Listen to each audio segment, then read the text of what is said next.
I understand you and your men have a job to do here, but we're in the middle of a 10-year-old's birthday party. And I'm sorry, but we are coming in. That's not a problem. We have nothing to hide from you. My husband's an honorable man. We're not who you think we are. So if I were you, I would start treating us with a little more respect, or I guarantee he will make it his mission in life to ruin you.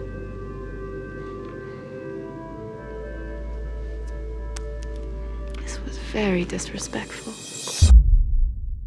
It really was just a story about these people, and the clothing and the places just became a part of that, and that's what Kasia sort of specializes in doing. She's a master at just finding the beauty. I feel that my job as a costume designer is to see the underlying design in the film and to understand that underlying design and bring it to life. She's also helping to design sort of iconography as well. So there are 3 or 4 pieces of wardrobe that reappear in the film, and as the film develops, you realize that those are sort of very specific, iconic things in the film. Costumes is just like the last layer of the character. It's like the skin of the character. I think the wardrobe is the key element to legitimizing photographing a film during this period. This has been a really incredible process because it's almost quiet process when we can effortlessly find the same language and find similar images.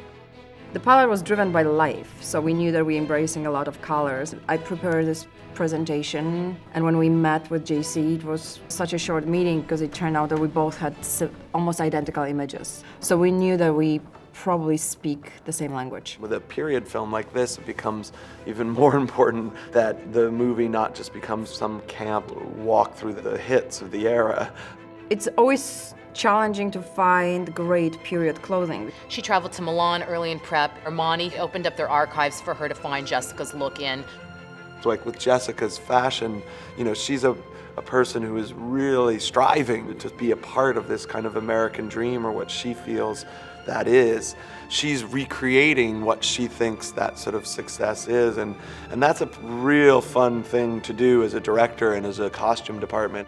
With Abel, she created the look from scratch, making suits and shirts that were the perfect fit and character for Oscar. JC had one particular picture that he was very clear that that's how he saw this character. He's a guy who dresses the part. He wants to be a Rockefeller.